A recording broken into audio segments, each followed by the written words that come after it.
Hello friends, मैं हूं मित सेन सर और आप देख रहे हैं हमारा YouTube channel educational for chemistry. मैं आपको दोस्तों इसमें बताने वाले हैं कि जो एरोमेटिसिटी होती है, एरोमेटिकता होती है, वो क्या होती है। ये जनरल ऑर्गेनिक केमिस्ट्री का बहुत ही इंपॉर्टेंट टॉपिक है, क्योंकि यहाँ पर उनको समझ में नहीं आता है कि ये हमारा कंपाउंड एरोमेटिक है, नॉन एरोमेटिक है या एंटी एरोमेटिक है, क्योंकि ये एरोमेटिसिटी का बहुत ही इंपॉर्टेंट टॉपिक है और हम हमेशा गलत करते रहते हैं। कहीं साइक्लिक को एरोमेटिक बना देते हैं, कहीं बाईसाइक्लिक को एरोमेटिक बना देते हैं, ठीक है, जबकि उसमें कंप्लीट कंजुगेशन नहीं होता है। तो इस चीज़ को हम प्रॉब्लम्स को डिस्कस करने वाले हैं बहुत अच्छी तरीके से, ठीक है। तो बने रहिए हमारे साथ लास्ट तक और देखते रहिए हमारा लेक्चर एरोमेटिसिटी। एरोमेटिसिटी क्या है हमारा, देखिए एरोमेटिसिटी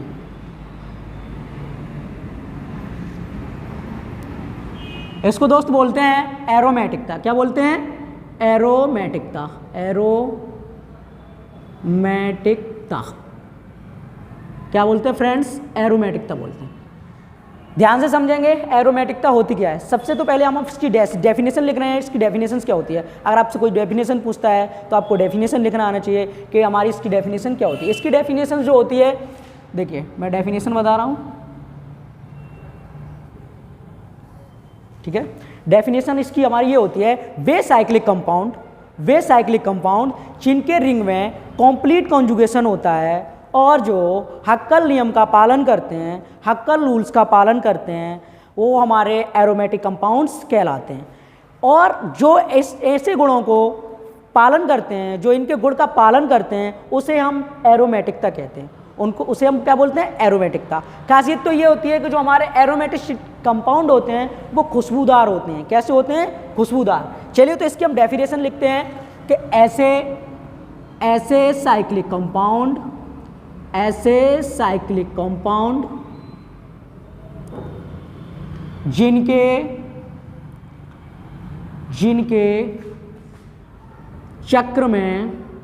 चक्र को क्या बोलते हैं? रिंग में कंप्लीट कॉन्जुगेशन होता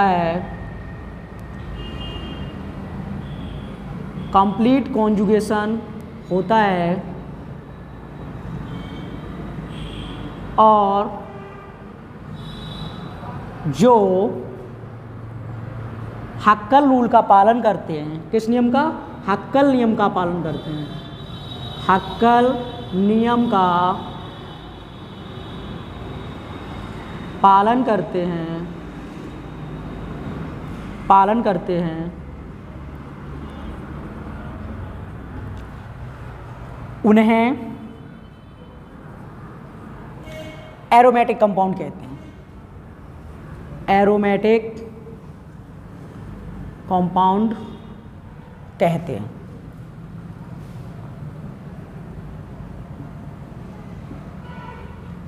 तथा इसके इस गुण को,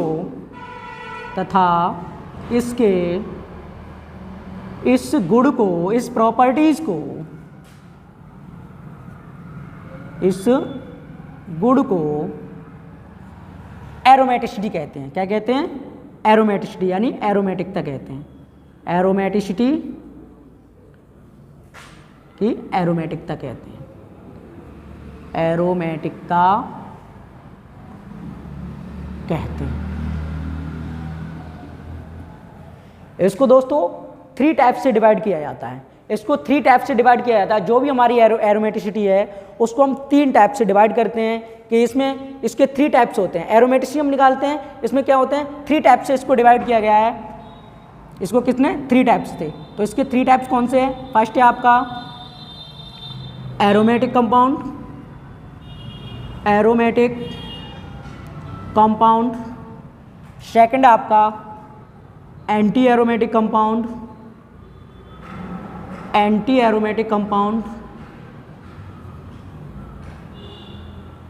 और थर्ड है आपका नॉन एरोमेटिक कंपाउंड।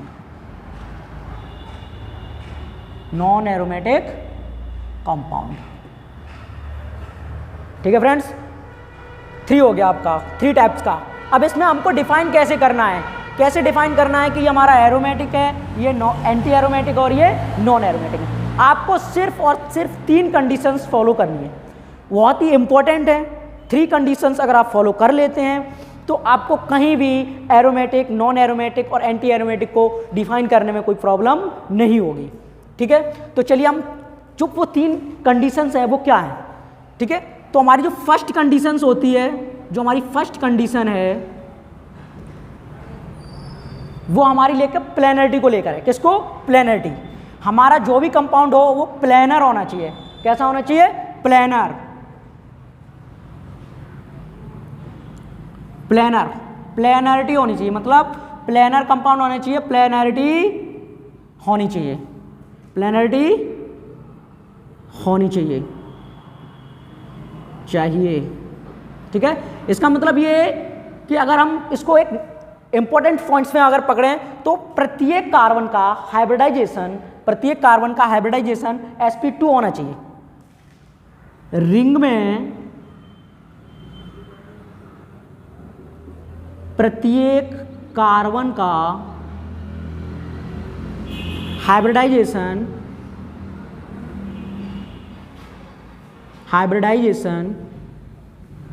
देखिए फ्रेंड्स, जो हमारी केमिस्ट्री है वो ग्रामर फॉलो नहीं करती है। ठीक है, तो ये आप जानते हैं, हाइब्रिडाइजेशन sp2 होना चाहिए। ठीक है, sp2 होना चाहिए। फर्स्ट स्टेप हमारा कंप्लीट हो गया। जो भी हमारा रिंग में कार्बन का जो हाइब्रिडाइजेशन होगा वो sp2 होना चाहिए। ये बताएगा कि हमारा कंपाउंड प्लेनर है या नॉन प्लेनर है। ठीक है, सेकंड स्टेप में सेकंड कंडीशन आपको क्या करना है? सेकंड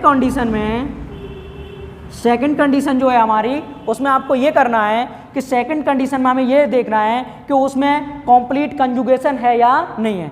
तो सेकंड स्टेप में हमको क्या देखना है? कॉन्जुगेशन कैसा होना चाहिए? कंप्लीट कॉन्जुगेशन होना चाहिए। Complete conjugation.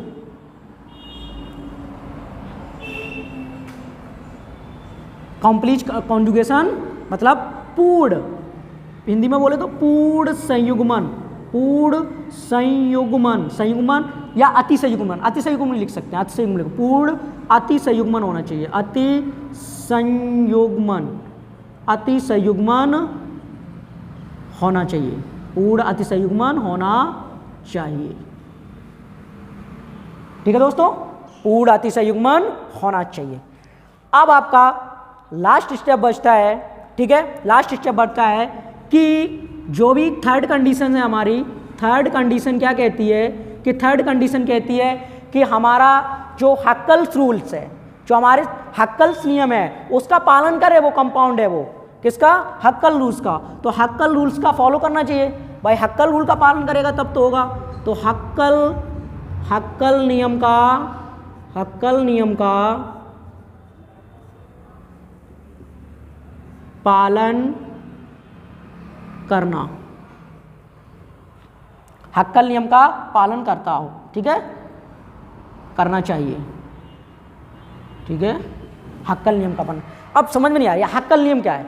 हक्कल्स नियम हमें बताता है कि हमारा रिंग में कंप्लीट कॉन्जुगेशन है। जो हमारा रिंग में कंप्लीट कॉन्जुगेशन है उसमें जो इलेक्ट्रॉन्स हैं वो किस क्रम में ऐड हैं। ठीक है, जो पाई इलेक्ट्रॉन्स हैं, कैसे हैं? पाई इलेक्ट्रॉन्स हैं। ठीक है, तो पाई इलेक्ट्रॉन्स किस ऑर्डर में अरेंजमेंट कर रहे हैं वो हमको बताता है हक्कल रूल्स। देखिए, तो इसमें क्या होना चाहिए कि कंप्लीट कॉन्जुगेशन में जो इलेक्ट्रॉन्स हैं, जैसे कि इसमें 4n+2 पाई इलेक्ट्रॉन्स अगर होता है तो ये हमें बताता है कि कंपाउंड एरोमेटिक है। कैसा है? एरोमेटिक है, एरोमेटिक कंपाउंड। अगर 4n पाई इलेक्ट्रॉन्स का कंजुगेशन है तो वो हमें बताएगा कि कंपाउंड एंटी एरोमेटिक है, एंटी एरोमेटिक कंपाउंड है। ठीक है फ्रेंड्स, एंटी एरोमेटिक कंपाउंड है। अगर इन दोनों कंडीशंस को फॉलो नहीं करता है तो वो हमें पता लग जाएगा कि ये हमारा नॉन एरोमेटिक कंपाउंड है। अगर इन दोनों को फॉलो नहीं करता है, इन दोनों कंडीशंस को फॉलो नहीं करता है,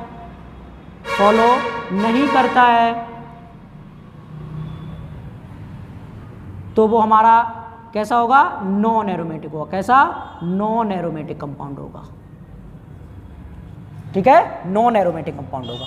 ठीक है फ्रेंड्स, चलिए देखते हैं आप एग्जाम्पल के थ्रू, और आपको बता देता हूं मैं कि जो भी हमारी एरोमेटिसिटी होती है वो फ्रेगनेंटिक होती है। जो भी कंपाउंड होते हैं हमारे वो कैसेदार होते हैं, खुशबूदार होते हैं, सूंघने में बहुत अच्छे लगते हैं, खुशबूदार होते हैं। ठीक है, कौन सा भी कंपाउंड लेते हैं। ठीक है, चलिए हम एग्जाम्पल के थ्रू समझते हैं आप। ठीक है,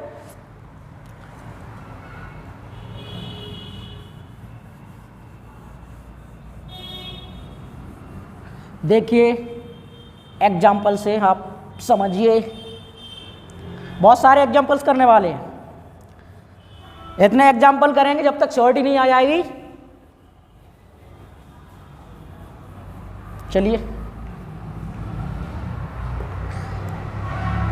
चलिए हम जो सब पढ़ते हैं, देखो 12th में स्टूडेंट समझेगा है कि जो 12th में पढ़ने लगते हैं वो बेंजीन को लेकर, वो बेंजीन को ही गड़बड़ करने लगते हैं। तो बेंजीन से ही हम स्टार्ट करते हैं कि बेंजीन को एरोमेटिक बता दिया जाता है।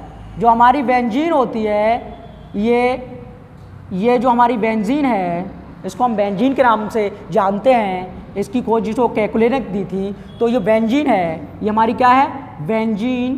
बेंजीन जो होती है वो हमारी कैसी होती है, एरोमेटिक। अब मैं आज ये प्रूव कर दूंगा कि जो एरोमेटिक होती है वो क्यों होती है, एरोमेटिक होती है, ये एरोमेटिक बेंजीन है वो कैसे है। ठीक है, एरोमेटिक बेंजीन कैसे है।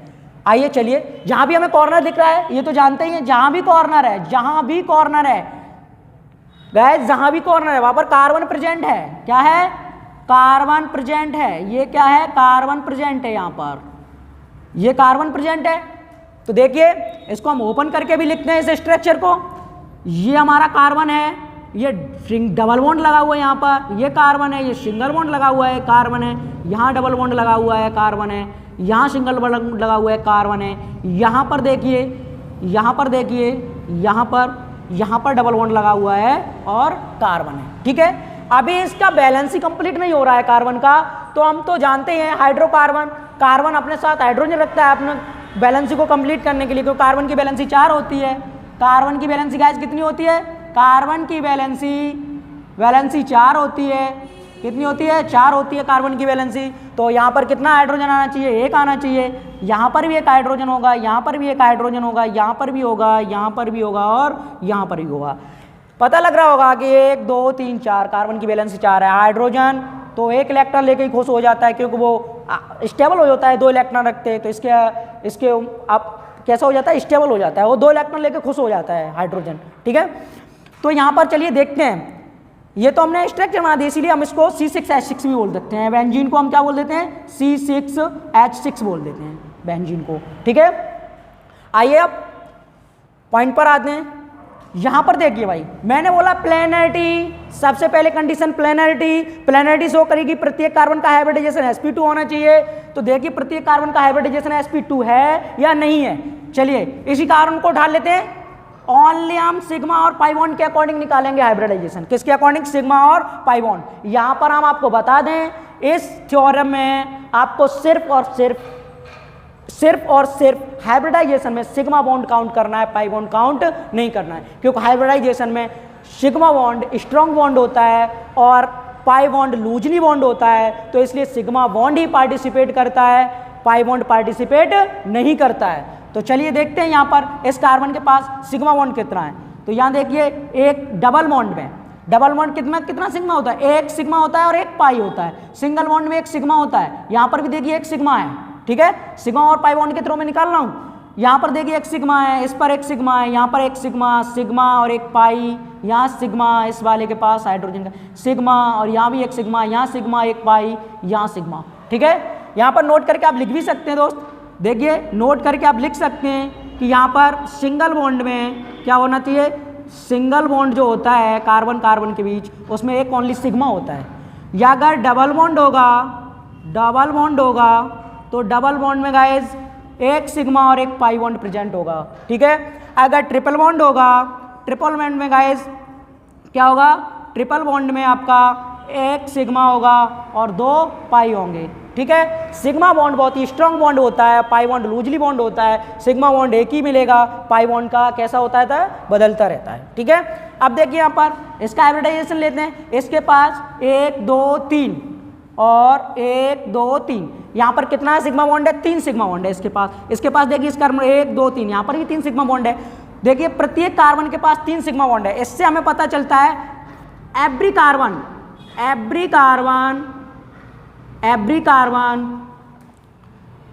क्या रखता है? हाइब्रिडाइजेशन कितना रखता है? एवरी कार्बन हाइब्रिडाइजेशन कितना रखता है? हाइब्रिडाइजेशन कितना रख रहा है? देखिए 3 सिग्मा है। 3 सिग्मा का मतलब है एक s ऑर्बिटल आएगा, क्योंकि s के पास एक ही ऑर्बिटल होता है, p के पास 3 ऑर्बिटल होते हैं, d के पास 5 ऑर्बिटल होते हैं, ठीक है, f के पास 7 ऑर्बिटल होते हैं। आप पर f की बात की जाए तो f की कोई शेप नहीं होती है और वो हाइब्रिडाइजेशन में पार्टिसिपेट नहीं करता है, तो यहाँ पर s p d की ही बात चलेगी, ठीक है। तो यहाँ पर देखिए गाइस क्या होता है, s के पास एक ही ऑर्बिटल होता है, p पे का कितना होता है? 3 ऑर्बिटल होता है, 3 होता है, और d के पास कितना होता है? 5 ऑर्बिटल होता है। कितना? 5, ठीक है।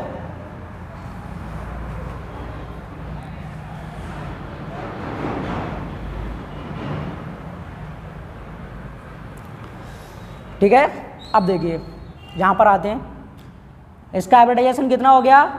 एक s ऑर्बिटल हो गया, 2 p ऑर्बिटल हो गए, तो हाइब्रिडाइजेशन प्रत्येक कार्बन का कितना हो गया? sp2 हो गया, ठीक है। sp2 हाइब्रिडाइजेशन हो गया। हमारी फर्स्ट कंडीशन इसका मतलब है अप्लाई हो रही है फर्स्ट। देन सेकंड कंडीशन हमारी क्या कहती है? सेकंड कंडीशन कहती है कंप्लीट कॉन्जुगेशन होना चाहिए। कंप्लीट कॉन्जुगेशन का मतलब होता है कंप्लीट कॉन्जुगेशन। कंप्लीट कॉन्जुगेशन का मतलब क्या हुआ गाइस? कंप्लीट कॉन्जुगेशन का मतलब होता है कि अल्टरनेट हमको क्या मिलना चाहिए? अल्टरनेट मिलना चाहिए हमको lone pair, single bond, double bond, negative charge, positive charge, ठीक है गाइस। हमको अल्टरनेट मिलना चाहिए ये चीज़, तो हम बोलेंगे कि यहाँ पर कंप्लीट कॉन्जुगेशन है। अदरवाइज यहाँ पर कंप्लीट, जहाँ भी एक हमें खाली मिलेगा, वैकेंट मिलेगा, वहीं पर कॉन्जुगेशन खत्म हो जाएगा, ठीक है, वहाँ पर प्लेनरिटी नहीं होगी। इसका मतलब है यहाँ पर देखिए कंप्लीट कॉन्जुगेशन है, double single double single double single, ठीक है, कंप्लीट कॉन्जुगेशन है, ये भी कंप्लीट कॉन्जुगेशन है, तो हमारी सेकंड कंडीशन फॉलो हो रही है, ठीक है। अब थर्ड स्टेप पर आइए। थर्ड स्टेप हमारा कहता है, थर्ड कंडीशन हमारी कहती है कि ये जो हमारा है कि कंपाउंड है पूरा, वो हक्कल रूल का पालन करता है। देखिए अब इसके पास पाई इलेक्ट्रॉन्स कितना है? पाई इलेक्ट्रॉन्स इसके पास पाई बॉन्ड देखिए कितना है? 1 2 3 पाई बॉन्ड्स हैं, और वो बोल रहा है कि 4n+2 पाई इलेक्ट्रॉन्स का कंजुगेशन। देखिए guys 4n+2 pi electron conjugation, where n is pi bond number of pi bonds. देखिए यहाँ पर अगर हम वैल्यूज n की पुट कर रहे हैं, यहाँ पर इस कंडीशंस को फॉलो करेगा, क्योंकि पाई बॉन्ड में 2 इलेक्ट्रॉन होते हैं, लॉन पेयर के 2 इलेक्ट्रॉन होते हैं, पॉजिटिव चार्ज के 2 इलेक्ट्रॉन होते हैं, नेगेटिव चार्ज के इलेक्ट्रॉन होते हैं, तो 2 ही इलेक्ट्रॉन होते हैं, ठीक है। यहाँ पर ये भी बात नोट कर सकते हैं आप, बहुत ही इंपॉर्टेंट है ये चीज। लॉन पेयर मीन्स 2 इलेक्ट्रॉन्स, ठीक है। नेगेटिव चार्ज मीन्स 2 इलेक्ट्रॉन्स, ठीक है। और पाई बॉन्ड मीन्स 2 इलेक्ट्रॉन्स, ठीक है। ये सभी के 2 इलेक्ट्रॉन्स होते हैं, तो पाई बॉन्ड हमारे कितने? 1 2 3, टोटल इलेक्ट्रॉन्स कितना हो गया हमारे पास? 6 इलेक्ट्रॉन। देखिए 6 पाई इलेक्ट्रॉन्स हो रहे हैं। क्या ये हमारी इक्वेशंस को सेटिस्फाई कर रहा है? देखिए अगर यहाँ पर हम n की वैल्यूज 1 पुट करते हैं तो हमें निकल के आएगा 4 + 2 6 पाई इलेक्ट्रॉन्स। इसका मतलब है कि वेयर है n क्या है? नंबर ऑफ क्या है? देखिए नंबर ऑफ इलेक्ट्रॉन्स यहाँ, ठीक है फ्रेंड्स। थर्ड कंडीशन को भी हमारा फॉलो कर रहा है, तो इसका मतलब ये हमारा तीनों कंडीशन को सेटिस्फाई कर रहा है, तो ये हमारा कंपाउंड कैसा हो गया? एरोमेटिक कंपाउंड हो गया, ठीक है। तो हम बोल सकते हैं ये जो हमारा बेंजीन है वो कैसा होता है? एरोमेटिक बेंजीन होती है। यहाँ से प्रूव हो रहा है कि हमारी एरोमेटिक बेंजीन होती है, ठीक है। चलिए हम अगला एग्जाम्पल लेके हम आपको समझाते हैं, ठीक है। यहाँ तक आपको समझ में आया होगा, ठीक है। केमिस्ट्री बहुत ही मेमोराइज और लर्नर सब्जेक्ट होता है, इसको बार बार रिवाइज करना पड़ता है, ठीक है। एक बार याद करने से काम नहीं होता है, बार बार रिपीट करना पड़ता है, इसको बार बार रिवाइज करना पड़ता है, ठीक है। तो रिवीजन पर फोकस करिए। अगला एग्जांपल लेते हैं।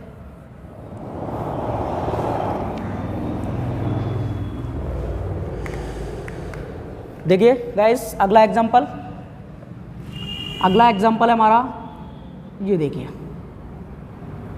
ठीक है। इसको समझिए और इसमें देखिए आप कि यहाँ पर भी देखिए अब पूरा मैं पूरा आपको प्रोसेस बता चुका हूँ। यहाँ पर सबसे पहले प्लेनरिटी चेक कर दिए, प्रत्येक कार्बन का हाइब्रिडाइजेशन यहाँ पर चेक करिए। देखिए यहाँ पर एक हाइड्रोजन होगा कि नहीं, यहाँ पर भी एक हाइड्रोजन होगा, यहाँ पर भी एक हाइड्रोजन होगा कॉर्नर पर, और यहाँ पर भी एक हाइड्रोजन होगा। ठीक है, ये हमारा कंपाउंड है। ये कैसा है, हमारा कंपाउंड है, ये हमको कंपाउंड दिखाई दे रहा है। अब इसी कंपाउंड में हमें क्या करना है, ठीक है। हाइब्रिडाइजेशन सबसे पहले प्लेनरिटी मीन्स हाइब्रिडाइजेशन। तो हाइब्रिडाइजेशन इसका एक सिग्मा एक पाई, एक सिग्मा, यहाँ पर देखिए एक सिग्मा, ये एक सिग्मा एक पाई, यहाँ पर एक सिग्मा, यहाँ पर एक सिग्मा, ठीक है, और यहाँ पर एक sigma.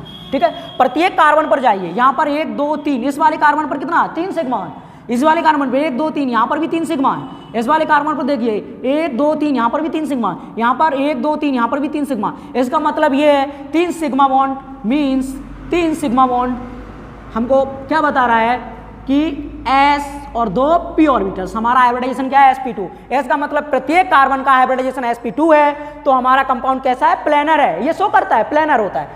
3 bond pair 0 bond pair कैसा होता है, प्लेनर कंपाउंड होता है, ट्रायगोनल प्लेनर। तो प्लेनरिटी है इसमें, समतलीयता है, समतलीय है हमारा कंपाउंड। ठीक है, तो समतलीय है, फर्स्ट कंडीशन को फॉलो कर रहा है। फर्स्ट कंडीशन फॉलो करने के बाद जब हमारा सेकंड कंडीशन पर आता है तो हम ये देखते हैं कि कंप्लीट कॉन्जुगेशन, वही complete conjugation lone pair, single, double, negative charge, positive charge, alternate होना चाहिए। तो अल्टरनेट होने के लिए क्या होगा, डबल सिंगल, ठीक है, डबल सिंगल, हर जगह डबल सिंगल हो रहा है, तो यह इसका मतलब हमारा कंप्लीट कॉन्जुगेशन भी है।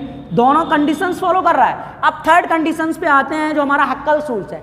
4n + 2 pi इलेक्ट्रॉन्स का कंजुगेशन है, 4n pi इलेक्ट्रॉन्स का कंजुगेशन है, या दोनों में से कोई नहीं है। तो यहाँ पर देखिए कितना है हमारे पास, 4n + 2 pi इलेक्ट्रॉन्स। ये हमारा जो है वो इसको सेटिस्फाई कर रहा है या नहीं। देखिए अगर यहाँ पर 0 वैल्यूज पुट करते हैं तो 2 pi इलेक्ट्रॉन्स आते हैं, लेकिन हमारे पास 4 pi इलेक्ट्रॉन्स है। कितना है, 4 pi इलेक्ट्रॉन्स हैं, ये कंडीशन नहीं लग रही है। अगर यहाँ पर हम n की वैल्यू 1 पुट करते हैं 6 pi इलेक्ट्रॉन्स हैं, लेकिन यहाँ पर हमारे पास pi इलेक्ट्रॉन्स कितने हैं, pi इलेक्ट्रॉन्स हमारे पास टोटल pi इलेक्ट्रॉन्स इस कंपाउंड में, टोटल pi इलेक्ट्रॉन्स इस कंपाउंड में कितना है हमारा, 4 इलेक्ट्रॉन है। कितना है, 4 pi इलेक्ट्रॉन कितना है, 4। एक बॉन्ड बना रहा है, 2 pi बॉन्ड में 2 इलेक्ट्रॉन होते हैं, 2 pi बॉन्ड में 4 इलेक्ट्रॉन हो गए। ठीक है, तो 4 इलेक्ट्रॉन हो गए। अब यहाँ पर देखिए इसको सेटिस्फाई नहीं कर रहा है। अगली कंडीशन जो हमारी दे रखी है इसमें हक्कल उसमें 4 pi electrons, 4n pi electrons. देखिए guys 4n pi electrons n की वैल्यू देखिए कितना है, 0 है, 1 है या 2 है। कितना वैल्यूज पुट करें, 0 पुट करेंगे तो भाई एक भी नहीं मिलेगा भैया, 0 हो जाएगा। अगर n की वैल्यू अगर यहाँ पर 1 पुट कर देंगे, n की वैल्यू अगर यहाँ पर 1 पुट कर देंगे तो 4 pi इलेक्ट्रॉन्स आ जाएगा। इसका मतलब है कि ये हमारी कंडीशन फॉलो हो रही है। और मैंने बताया था जब 4n + 2 pi इलेक्ट्रॉन्स का कंजुगेशन कंपाउंड एरोमेटिक होगा, जब 4n pi इलेक्ट्रॉन्स का कंजुगेशन होगा तो हमारा कंपाउंड एंटी एरोमेटिक होगा। कैसा होगा, एंटी एरोमेटिक होगा कंपाउंड हमारा। कैसा होगा, एंटी एरोमेटिक कंपाउंड। देखिए तीनों कंडीशंस फॉलो हो रही हैं, प्लेनरिटी है ना, और हमारा जो कंप्लीट कंजुगेशन, थर्ड कंडीशन हमारी कंप्लीट हो रहा है, हक्कल रूल। तो हम बोल सकते हैं ये हमारा एंटी एरोमेटिक कंपाउंड है। अब इसको भी एरोमेटिक का कंपाउंड में वो कन्वर्ट कर देते हैं, तो ये भैया कैसे हो जाता है, ये हमारा एंटी एरोमेटिक कंपाउंड है। ठीक है, चलिए अगला एग्जांपल लेते हैं। अगला एग्जांपल आइए भैया, ये ले लिया मैंने, चलिए आ जाइए।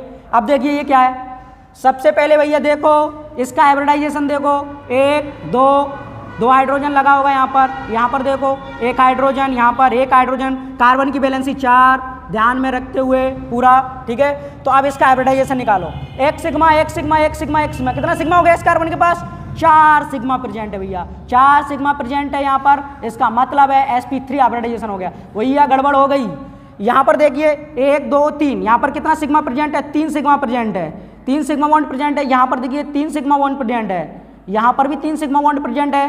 ठीक है, अब क्या हो रहा है, यहाँ पर भी देखिए 1 2 3 सिग्मा बॉन्ड प्रेजेंट है, यहाँ पर 3 सिग्मा है, यहाँ पर भी 3 सिग्मा है, यहाँ पर भी 3 सिग्मा बॉन्ड प्रेजेंट है, यहाँ पर भी 3 सिग्मा बॉन्ड प्रेजेंट है। अब क्या हुआ, प्लेनरिटी नहीं आ रही है, क्योंकि अल्टरनेट क्या है हमारा, इसमें कंजुगेशन भी कंप्लीट नहीं है, प्रत्येक कार्बन का हाइब्रिडाइजेशन sp2 नहीं है। एक जब हमारा sp3 निकल के आ रहा है, sp3 का मतलब क्या होता है, sp3 4 bond pair 0 lone pair, कैसी स्ट्रक्चर होती है, टेट्राहेड्रल। भैया टेट्राहेड्रल है, चतुष्फलकीय है।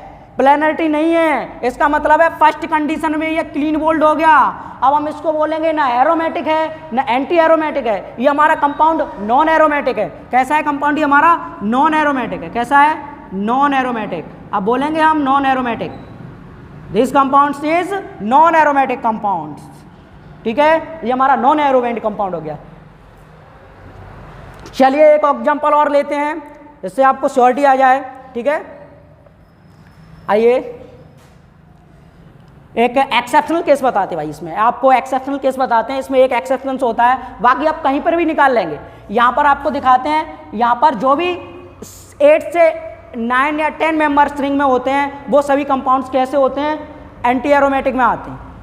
ठीक है, 8 मोर देन मतलब 8 से ज़्यादा होते हैं। ठीक है, तो क्या होता है? एंटी एरोमेटिक में पहुँच जाते हैं, और नॉन एरोमेटिक भी हो सकते हैं कुछ कंपाउंड्स। ठीक है, चलिए वो अलग बात है। मैं आशा करता हूं कि आपको ये वीडियो मेरा पसंद आया होगा। अगर मेरा वीडियो अगर ये पसंद आए तो हमारे चैनल को लाइक करें, शेयर करें और सब्सक्राइब करना ना भूलें। बने रहिए केमिस्ट्री के साथ, सीखते रहिए।